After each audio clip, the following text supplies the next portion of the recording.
Hi friends, இன்றைக்கி நம்ம இந்த ட்ராமாவோட அடுத்த எபிசோட் தான் பார்க்க போகிறோம். ட்ராமாவோட ஓப்பனிங் சீனில் ஹானை தான் காட்டுறாங்க. இவனுக்கு பார்த்திங்கன்னா ஒரு மாதிரி தலை சுற்றுது, மயக்கமாக வருது, அவன் ஒரு மாதிரி ஸ்டேபிளாகவே இல்லை. அந்த நேரம் நம்ம ஹீரோன்னு பார்த்திங்கன்னா என்னோட ட்ரெஸ்ஸை போட்டுட்டு வந்துட்டுருக்கா. இவன் கண்ணுக்கு அவள் என் மாதிரியே தெரிகிற. ஸோ ஒரு மாதிரியாக தான் அப்படியே பார்த்துட்ருக்கான். இவளும் கேட்குறா, அம்மா எங்கே, அவங்க உள்ளே போயிருக்காங்க அப்படின்ட்டு. ஒரு மாதிரி அவன் வந்துட்டுருக்கானா, உனக்கு என்னாச்சு, நீ ஓகேவா அப்படின்ற மாதிரி தான் கேட்குறா. இவனா என் அப்படின்ற மாதிரி சொல்லிட்டு அவளை பிடிச்சி ஃபோர்ஸாக கிஸ் பண்ணிக்கிட்டு இருக்கான். இவ செம்ம ஷாக் ஆயிடுறா. அந்த இடத்துக்கு பார்த்தீங்கன்னா அந்த விசப்பூச்சி, அந்த கு, அப்புறம் ஹீரோயினோட மாமியார் வேற அங்கே இந்த காரியத்தை பார்த்துடுறாங்க. ஸோ இவளுக்கா என்ன பண்ணுறதுனே தெரில. அந்த கு பார்த்தீங்கன்னா சொல்லிட்டு இருக்காங்க, அம்மா 2 பேரும் என்ன பண்ணிட்டுருக்கீங்க அப்படின்னு. அந்த நேரம் அந்த எண்ணுமே வந்துடுறா. அவள் செம்ம கடுப்பாயிட்டு இருக்கா.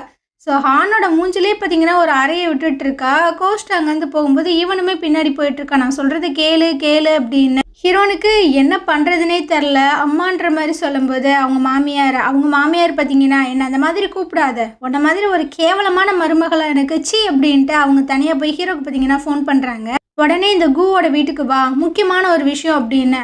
அப்படி என்ன, நீ இங்கே தெரிஞ்சுக்கோ அப்படின்ற மாதிரி சொல்லி ஃபோனை வச்சிடுறாங்க. இதுக்கப்புறம் ஹீரோனை பார்த்தீங்கன்னா குற்றவாளி மாதிரி நிற்க வச்சு 3 பேரும் பார்த்தீங்கன்னா ஒரு மாதிரி பார்த்துட்ருக்காங்க. பாவம் அழுதுட்டுருக்கா. அப்போ இந்த விசப்பூச்சி பார்த்தீங்கன்னா இன்னும் கொஞ்சம் நம்ம ஏற்றி விடலாமே அப்படின்னு. நீ உன் புருஷனுக்கு துரோகம் பண்ணணும்னு நினச்ச அப்படின்னா வேற எவனையாவது பார்த்துட்டு போக வேண்டியது தானே, எதுக்கும் உன் அக்கா புருஷன்கிட்டே இந்த மாதிரி தப்பாக நடந்துக்கிற அப்படின்னு. அப்போ அவங்க மாமியார் கேட்குறாங்க, என்ன சொல்கிறீங்க, அப்போ இவளுக்குமே அந்த ஹான் மேலே ஃபீலிங்ஸ் இருக்கா அப்படின்னு. அட உங்களுக்கு தெரியாதா அப்படின்ற மாதிரி இவ கேட்டுட்ருக்கா. ஸோ அந்த அம்மாக்கா இருக்க பார்த்தீங்கன்னா பிபி எல்லாம் ஏறிக்கிட்டு இருக்கு. இந்த விஷயங்களை வேற யாராவதும் கண்டுபிடிச்சாங்க அப்படின்னா அவங்க முன்னாடி நீங்கள் எப்படி தலை நிமிர்ந்து நடப்பீங்க, உங்களுக்கு ரொம்ப கேவலமாக தானே இருக்கும் அப்படி இப்படின்னு. அந்த நேரம் தான் ஹீரோ பார்த்தீங்கன்னா வந்துட்டு இருக்கான். உள்ள சிச்சுவேஷன் சரியில்லை அப்படின்ற மாதிரியும் தெரியுது. இவளை பார்த்தீங்கன்னா குற்றவாளி மாதிரி நிற்க வச்சு 3 பேர் உட்காந்து ஏதோ பேசிகிட்டு இருக்காங்க அப்படின்றது புரியுது. அதனால் இவளோட கையை பிடிச்சி அங்கேருந்து போக போகிறான்னா அப்போ பார்த்தீங்கன்னா அவங்க அம்மா சொல்லிட்டு இருக்காங்க, எங்கே போகிற, நம்ம இங்கே பேசியே ஆகணும் அப்படின்னு. இங்கே பாருமா, இவ என்னோட பொண்டாட்டி, இவ ஏதாவது தப்பு பண்ணியிருக்கா அப்படின்னா அதை நம்ம வீட்டில் வச்சு தான் பேசணுமே தவிர 4 பேத்துக்கு முன்னாடி வச்சு இப்படி பேசக்கூடாது அப்படின்ட்டு அவன் பார்த்தீங்கன்னா அவளை அப்படியே தரன்னு இழுத்துட்டு போயிட்டு இருக்கான். ஹீரோவோட அம்மாவுக்கு அப்புறம் அந்த கூக்கெலாம் பார்த்தீங்கன்னா ஒரு மாதிரியாக தான் இருக்குது. இங்கிட்ட ஹீரோ பார்த்தீங்கன்னா அவளை பிடிச்சி காரில் உட்கார வச்சுட்டு காரை பார்த்தீங்கன்னா எடுத்துகிட்டு வேகமாக வந்துட்டு இருக்கான். ஹீரோனுக்கு இவனை நம்ம எப்படி ஃபேஸ் பண்ணுவோம், நம்ம என்னென்னு சொல்லுவோம் அப்படின்ற மாதிரியே ஒரு மாதிரியாக இருக்குது. அதே சமயம் இங்கிட்ட என் பார்த்தீங்கன்னா ரோட்டில் நடந்து போயிட்டுருக்கா விறுவிறுன்னு. பின்னாடி பார்த்தீங்கன்னா ஹேனுமே வந்துட்டு இருக்கான். நெல்லியன், நான் சொல்கிறது கொஞ்சம் கேளு அப்படின்ற மாதிரி சொல்லும்போது, என்னத்தை சொல்ல போகிற, நீ நினைக்கிற மாதிரி எதுவுமே கிடையாது, எங்கள் 2 பேத்துக்கு நடுவில் எதுவுமே இல்லை, எதுவுமே இல்லாமல் தான் நீங்கள் 2 பேரும் கிஸ் பண்ணிட்டு இருந்தீங்களா அப்படின்ற மாதிரி சண்டை விட்டுட்ருக்கானுங்க. இவங்களை கிராஸ் பண்ணி தான் ஹீரோயின் பார்த்தீங்கன்னா காரில் போகிறாங்க. இந்த விஷயங்கள் எல்லாத்தையுமே பார்க்குறாங்க. 2 பேத்துக்குமே ஒரு மாதிரி கஷ்டமாக தான் இருக்குது. என் சொல்லிட்டு இருக்கா, இந்த கர்மத்தை நான் நேர்லேயே பார்த்துட்டேன், இதுக்கு மேலேயும் எதுவும் வேணாம், எல்லாத்தையுமே நம்ம முடிச்சுக்கலாம் அப்படின்ட்டு அவள் வாட்டில் கையை தட்டி விட்டுட்டு அங்கேருந்து போயிட்டே இருக்கா. ஸோ இவனும் பார்த்தீங்கன்னா அவளை சமாதானப்படுத்தலாம் அப்படின்றதுக்காக ஓடி வந்துட்டு இருக்கானா. அப்போ எதிர்பாராமல் ஒரு கார் பார்த்தீங்கன்னா அவனை அடித்து தூக்கிடுது. மண்டையிலேருந்து பயங்கரமாக பிளட்டெல்லாம் வந்துட்டு இருக்கு. எனக்கும் பார்த்தீங்கன்னா ஒரு மாதிரி பயம் ஆயிடுது. ஸோ அவள் பார்த்தீங்கன்னா எழுப்பிட்டு இருக்கா, ஹான் உனக்கு என்னாச்சு அப்படின்னு. இந்த சீன் இப்படியே கட் ஆகுது. அங்கிட்டு நம்ம ஹீரோனை காட்டுறாங்க. இவன் பார்த்தீங்கன்னா வீட்டுக்கு கூப்பிட்டு வந்துடுறான். ஸோ கேட்குறான், உனக்கு ஏதாவது எங்கிட்ட சொல்லணுமா அப்படின்ற மாதிரி கேட்கும்போது இவனுக்கு அவங்க அப்பா கிட்டேருந்து ஃபோன் கால் வருது. உடனே உன் பொண்டாட்டியை கூப்பிட்டுட்டு வீட்டுக்கு வா அப்படின்னு. இவன் அந்த ஃபோனை கட் பண்ணிட்டு சொல்லிட்டு இருக்கான், இந்த ஃபோன் காலை நான் எதிர்பார்த்தது தான், நான் எங்கள் வீட்டுக்கு போயிட்டு வர வரைக்கும் நீ இங்கே இரு, அப்புறம் ஃபோனை கூட அப்படின்ற மாதிரி சொல்லும்போது அவள் ஃபோனை பார்த்தீங்கன்னா அப்படியே பின்னாடி வைக்கிறாளா. இவன் பார்த்தீங்கன்னா ரொம்ப கடுப்பாகி அந்த ஃபோனை பிடுங்கிடுறான். இப்போதைக்கு உனக்கு இந்த ஃபோன் தேவையே கிடையாதுன்ட்டு அந்த மெய்ட் இருக்காங்களா அவங்கள கூப்பிட்றான். நான் வர வரைக்கும் இவ எங்கேயுமே போகக்கூடாது, ஸோ இவளை வீட்டுக்குள்ளே வச்சு லாக் பண்ணுங்க அப்படின்ட்டு அவன் அங்கேருந்து போயிட்டே இருக்கான். ஸோ இவளுக்கு பார்த்தீங்கன்னா ஒரு மாதிரி கஷ்டமாக இருக்குது. அப்போ ஹீரோ என்னை நம்பவே மாட்டான். ஹான் தான் என்னை ஃபோர்ஸாக கிஸ் பண்ணா அப்படின்ற மாதிரி நான் சொல்லிட்டேன்னா ஹானுக்கு பின்னாடி ஏதாவது பிரச்சனை வருமோ, இல்லை நான் அவனுக்கு நன்றி கடன் பட்டிருக்கேன், அவன் என்னோடய உயிரை காப்பாற்றியிருக்கான், அதனால் அவனுக்கு எந்த ஒரு கெட்ட பேருமே வராமல் நான் பார்த்துப்பேன் அப்படின்ட்டு இவ பார்த்தீங்கன்னா பயங்கரமாக ஃபீல் பண்ணி அழுதுட்டுருக்கா. அதே சமயம் ஹீரோ பார்த்தீங்கன்னா அவங்க வீட்டுக்கு தான் வந்துட்டுருக்கான். 3 பேர் உட்காந்துருக்காங்க. ஸோ இவன் பார்த்தீங்கன்னா என்ன குடும்பமாக மொத்தமாக உட்காந்துருக்கீங்க, எனக்கு ஏதாவது கிஃப்ட் கொடுக்க போகிறீங்களா அப்படின்ற மாதிரி ஃபன்னாக கேட்கும்போது அவங்க அப்பா பார்த்தீங்கன்னா எங்கே உன் பொண்டாட்டி, அவள் வரலையான்ற மாதிரி கேட்கும்போது அவள் எதுக்குப்பா, அவள் ரொம்ப டயர்டாக இருக்கா, என்ன விஷயம்னு சொல்லுங்கள், நான் பாஸ் பண்ணுறேன் அப்படின்ற மாதிரி சொல்லும்போது, எது பாஸ் பண்ணுவியா, அவ நம்ம குடும்பமான எல்லாத்தையுமே மொத்தமா கெடுத்துட்டா அப்படின்ட்டு. இவன் பார்த்தீங்கன்னா சொல்றான், அவ என் பொண்டாட்டி. அவ எந்த ஒரு தப்பு பண்ணாலுமே நான் வந்துட்டு அத பார்த்துக்கிறேன். மொத்த குடும்பமா உட்காந்து இதில பேசணும்னு எந்த ஒரு அவசியமே கிடையாது அப்படின்னு. அப்ப அவங்க அம்மா வந்து சொல்லிட்டு இருக்காங்க, "இன்னைக்கு நான் என் கண்ணு முன்னாடி பார்த்தேன். அவங்க 2 பேரும் கிஸ் பண்ணிட்டு இருந்தாங்க. அந்த மாதிரி ஒரு பொண்ணு உனக்கு வேணுமாடா? தயவு செஞ்சு கண் முழிச்சுக்கோடா. அவள உனக்கு பிடிச்சிருக்கு அப்படின்ற ஒரே ஒரு காரணத்தினால மட்டும் தான் அவளோட பேக்ரவுண்ட் எதுவுமே செக் பண்ணாம அவள வந்து நாங்க உனக்கு கல்யாணம் பண்ணி வச்சு எங்க ஃபேமிலியில ஒரு ஆளா ஏத்துக்கிட்டோம். ஆனா இன்னைக்கு இன்னைக்கு நான் நேர்ல பத்தி என்னால முடியல" அப்படி இப்படின்னு.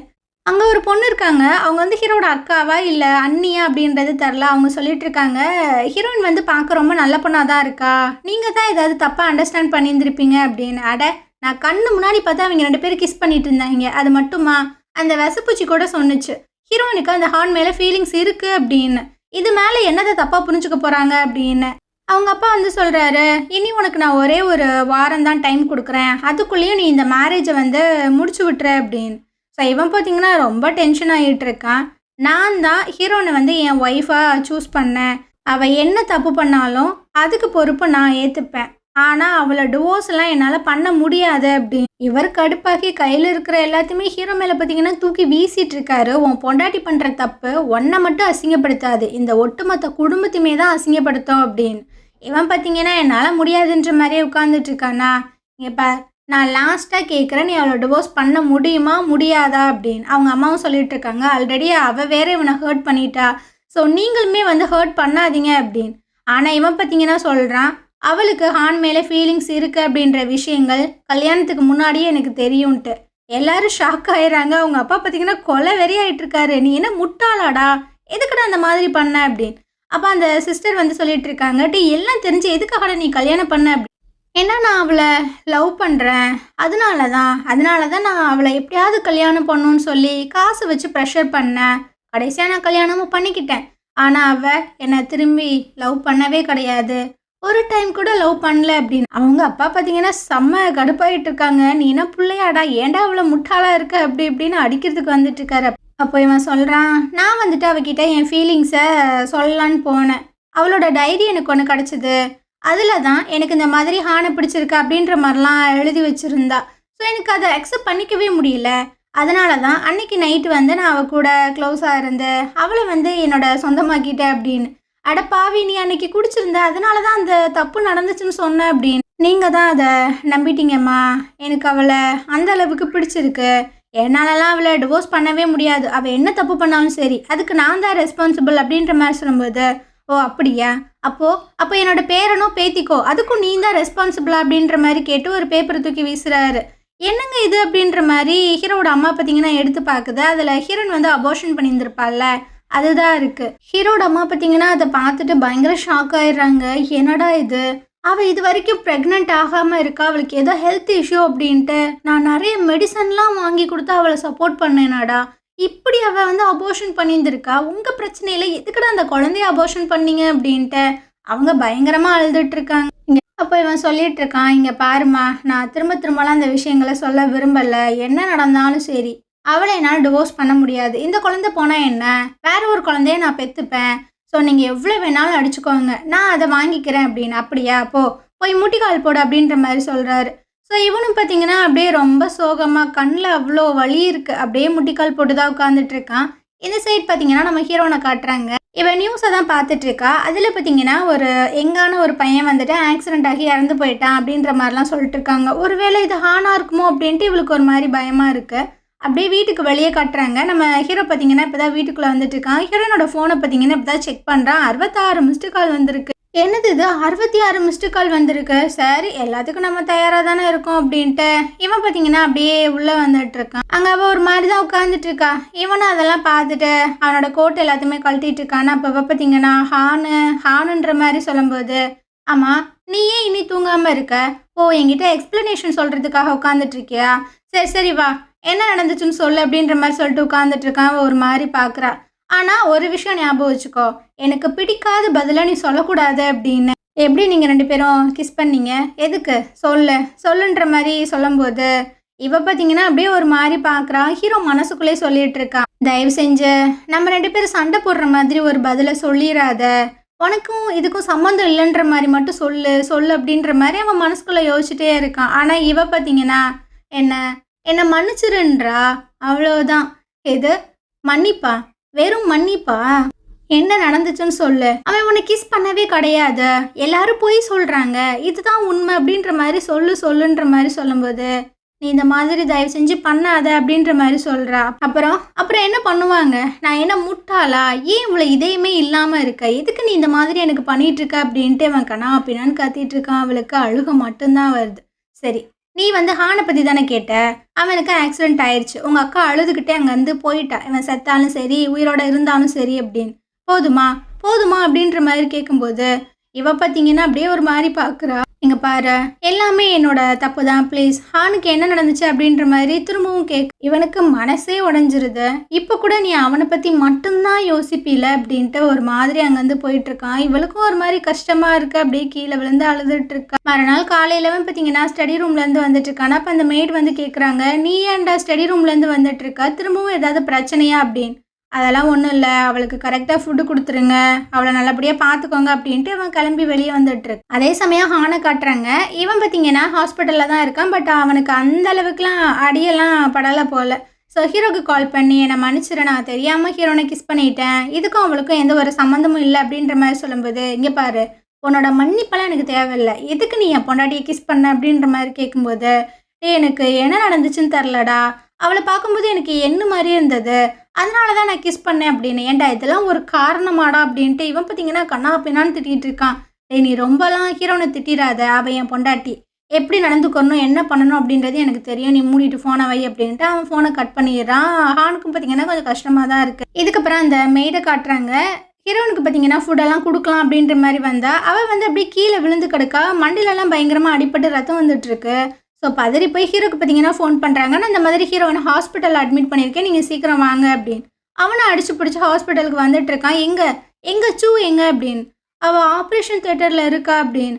ஸோ இவனும் பார்த்தீங்கன்னா போயிட்டு பார்க்குறான். அங்கே அவளுக்கு ஆப்ரேஷன் எல்லாமே நடந்துட்டுருக்கு. அப்படி என்ன ஆச்சுன்றது தெரில. இவனும் வந்து கேட்குறான், அவளுக்கு என்ன ஆச்சு, நான் தான் உங்ககிட்ட சொல்லிட்டு போனேன்ல பார்த்துக்கோங்க அப்படின்னு. எனக்குமே என்ன நடந்ததுன்னு தெரில, அவளுக்கு சாப்பாடு எடுத்துகிட்டு ரிட்டன் வர அவள் மேலேருந்து கீழே குதிச்சிட்டா அப்படின்னு. எது குதிச்சிட்டாளா, எப்படி, நீங்கள் ஏன் இவ்வளோ கேர்லெஸ்ஸாக இருந்தீங்க அப்படின்ட்டு அந்த அம்மாவை பிடிச்சி காய்ச்சி முச்சுன்னு கத்திட்டு இருக்கான். ஸோ கண்ணாடிக்காரன் வந்து சொல்லிட்டு இருக்கான், கொஞ்சம் அமைதியாக இரு, ஹீரோனுக்கு உள்ள ஆப்ரேஷன் நடந்துட்டுருக்க அப்படின்னு. ஸோ இவனும் பார்த்தீங்கன்னா அப்படியே வந்து அந்த ஆப்ரேஷன் நடக்கிறதான் பார்த்துட்டு இருக்கான். ஒரு மாதிரி கஷ்டமாக இருக்குது. இவன் இதுக்கு முன்னாடி ரொம்ப ஹாஷாக திட்டி இருந்திருப்பான்ல, உனக்கு இதையுமே இல்லையா, இதுக்கு நீ இந்த மாதிரிலாம் பண்ணிகிட்ருக்க அப்படி இப்படின்னு. அதெல்லாம் நினச்சி ரொம்ப கதறி கதறி அழுதுட்டுருக்கான். என்னை மன்னிச்சிரு அப்படின்னு. இதுக்கப்புறம் ஆப்ரேஷன்லாம் முடிச்சுட்டு டாக்டர்ஸ் பார்த்தீங்கன்னா வெளியே வந்துட்டுருக்காங்க. எப்படி இருக்கா அவ அப்படின்னு. அவங்க இப்போதைக்கே ஸ்டேபிளாக தான் இருக்காங்க. என்ன இப்போதைக்குன்றீங்க, அப்போ அவள் இனிமே டேஞ்சரில் இருக்காளா, சொல்லுங்கன்னு போட்டு டாக்டர் போட்டு உழுப்பிட்டு இருக்கான். அவங்களும் பார்த்தீங்கன்னா கொஞ்சம் அமைதியாக இருங்கன்ற மாதிரி சொல்ல வரும்போது இவன் பார்த்தீங்கன்னா உள்ளே இருக்கிறது என் பொண்டாட்டி, அவளை ஒழுங்காக நீங்கள் காப்பாற்றல, அவ்வளோதான்ற மாதிரி கத்திட்டு இருக்கான். அந்த லிஹான் பார்த்தீங்கன்னா பிடிச்சி இருக்கிறான். டாக்டர் வந்து சொல்கிறாங்க, அவங்களுக்கு நாங்கள் முடிஞ்ச அளவுக்கு ஆப்ரேஷன் எல்லாமே பண்ணியிருக்கோம், இப்போதைக்கு ஸ்டேபிளாக தான் இருக்காங்க, இப்போ கண் முழிச்சா மட்டும்தான் எங்களால் என்ன ஏதுன்ற மாதிரி சொல்ல முடியும், அப்படி இல்லைன்னா எங்களாலே சொல்ல முடியாது, அவங்க எப்போ கண் முழிக்கிறாங்களோ அப்போ தான் அப்படின்ட்டு அவங்க போயிடுறாங்க. ஹீரோக்கு பார்த்தீங்கன்னா ஒரு மாதிரி கஷ்டமாயிடுது, பயங்கரமாக ஃபீல் பண்ணி அழுதுட்டு இருக்கான். அதே சமயம் அந்த அப்புறம் அந்த இவங்க 2 பேர் பார்த்தீங்கன்னா ஜோடி போட்டு நல்லா ஊர் சுற்றிட்டு இருக்காங்க. அங்கே ஒரு பையன் ஆக்சிடென்ட் ஆகி ஹாஸ்பிட்டலில் கிடக்கான் அப்படின்ற வருத்தம்லாம் அந்த எண்ணுக்கு கிடையவே கிடையாது, அது லைஃப் நல்லா இருந்தால் போதும் அப்படின்ற மாதிரி நினைக்கிது போல்.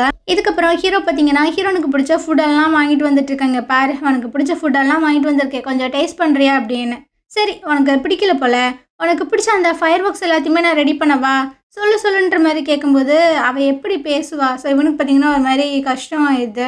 நீ ஏதாவது எங்கிட்ட பேசு, ஏன் பேச மாட்டுற, ஆமாம் சரிதான், எனக்கு இது தேவைதான், நான் அந்த மாதிரி ஹாஷாக அவங்ககிட்ட பேசியிருக்கவே கூடாது, அதனால தானே நீ இந்த மாதிரி முடிவெடுத்துட்ட, இது எல்லாமே என்னோட தப்பு தான், உனக்கு என்னை எவ்வளோ அடிக்கணுமோ அடிச்சுக்கோ அப்படின்ட்டு அவளோட கையை எடுத்தவன் பார்த்தீங்கன்னா அடிச்சுட்டு பயங்கரமாக அழுதுட்டு இருக்கான். ப்ளீஸ் கண்மொழி எனக்காக கண்மொழி அப்படின்ட்டு கதறி அழுதுட்டு இருக்கான். ரொம்ப பார்க்க கஷ்டமாக தான் இருக்குது. மறுநாள் காலையில் பார்த்தீங்கன்னா டாக்டர்ஸ் வந்து செக் பண்ணுறாங்க.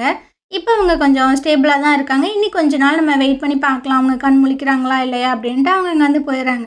இந்த சைடு ஹான் பார்த்தீங்கன்னா அந்த எண் கொடுத்துருப்பான்ல, அந்த பியானோ மாதிரி ஒரு கிஃப்ட்டு, அதை வச்சு தான் ஒரு மாதிரி பார்த்துட்டு இருக்கானா. இவனை பார்க்கறதுக்காக கண்ணாடிக்காரன் பார்த்தீங்கன்னா வரான்.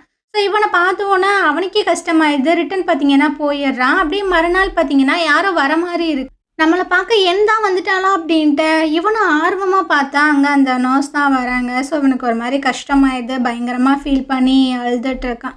அதே சமயம் இங்கிட்ட ஹீரோ பார்த்தீங்கன்னா நம்ம ஹீரோயினை நல்லா டேக் கேர் பண்ணி பார்த்துக்கிறான். இருந்தாலும் ஒரு மாதிரி கஷ்டமாக இருக்குது.